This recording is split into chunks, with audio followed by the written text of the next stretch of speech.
Hi friends, ఎన్ని రోజులు అన్నదమ్ములు అంటే ఇలా ఉండాలరా అని అనిపించారనమాట రామరాజు కొడుకులు. కానీ ఎప్పుడైతే పెద్దోడైన చందుకు పెళ్ళై కోడలుగా శ్రీవల్లి ఇంట్లోకి అయితే అడుగుపెట్టిందో ఇక అన్నదమ్ముల మధ్య చిచ్చు పెట్టడం అయితే స్టార్ట్ చేస్తుంది అనమాట. ఇక రామరాజు ధీరజ్ సాగర్ను నోటికొచ్చి తిడుతున్నా కానీ సపోర్ట్ చేయకపోగా ఇక తమ్ముళ్ళకైతే వార్నింగ్లు ఇవ్వడైతే మొదలు పెడతాడనమాట. ఇక వాళ్ళ ఎపిసోడ్ అయితే ధీరజ్ అయితే ఫుడ్ ఆర్డర్ ఇవ్వడానికని వచ్చేసినాక ధీరజ్ ఫ్రెండ్స్ అయితే ఇక బాగా ఇన్సల్ట్ చేస్తూ ఉంటారు కదా. ఎంతలోనే ప్రేమ అయితే వచ్చేసి ఒక్కొక్కడిని అయితే కొట్టేస్తుంది అనమాట. రే, మీరు కనుక ఇక్కడే ఉన్నారంటే బ్యాగ్లో కూరగాయలు కట్ చేసే కత్తి ఉంది, అది తీసుకొని మిమ్మల్ని అందరినీ చంపేస్తా అని చెప్పేసి అనగానే, రే మీ చెల్లి అన్నంత పని చేసేలా ఉందిరా, మేము వెళ్ళిపోతున్నాం నువ్వే చూసుకో అని చెప్పేసి ఇక వాళ్ళు అయితే వెళ్ళిపోతారనమాట. ఇక వాళ్ళు వెళ్ళగానే విశ్వాతో, రే నీకు కొంచెమైనా బుద్ధి ఉందంటరా, ఇంకెన్నాళ్ళు మా మీద ఇలా పగ సాధిస్తావురా, బుద్ధి తెచ్చుకోరేకనైనా అని చెప్పేసి ఇక విశ్వాన్ని కూడా తిట్టి అక్కడ నుంచి అయితే వెళ్ళిపోతారనమాట. ఇక తర్వాత ధీరజ్ బండెక్కి ప్రేమ అయితే ఒక రకంగా చూస్తూ ఉంటుంది అనమాట. ఇక ఆ చూపులకైతే ధీరజ్ పడిపోయి నవ్వుకుంటూ ఉంటాడు.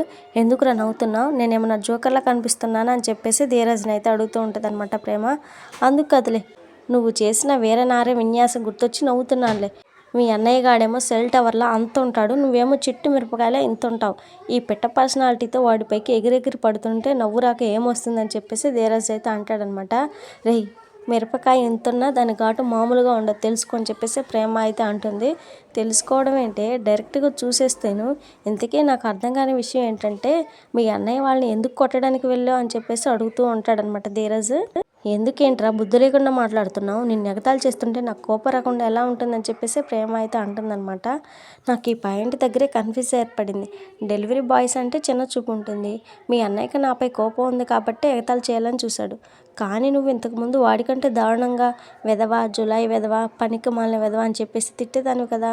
మరి నీ మనసులోనే నాపై వెధవ అనే అభిప్రాయం ఉన్నప్పుడు మీ అన్నయ్య తిట్టి అవమానిస్తే తప్పే ఉంది, నీకెందుకంత కోపం వచ్చిందని చెప్పేసి ధీరజ్ అయితే అడుగుతాడు.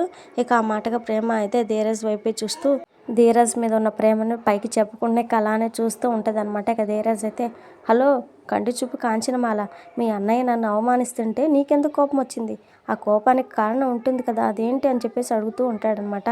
అబ్బే నాకేం తెలీదు, కోపం వచ్చిందంతే అని చెప్పేసి ప్రేమ అయితే అంటుంది. ప్రతి ఎమోషన్కి ఒక రీజన్ ఉంటుంది, ఆ రీజన్ ఏంటనేది మన మనసుకు మాత్రమే తెలుస్తుంది. ఆ క్షణంలో మన మనసు చెప్పినట్లే మనం రియాక్ట్ అవుతాం. మీ అన్నయ్య నన్ను అవమానిస్తుంటే నీకు కలిగిన కోపానికి కారణం తెలియదంటావేంటి, చెప్పు అని చెప్పేసి గుచ్చి అడుగుతూ ఉంటాడనమాట ధీరజ్.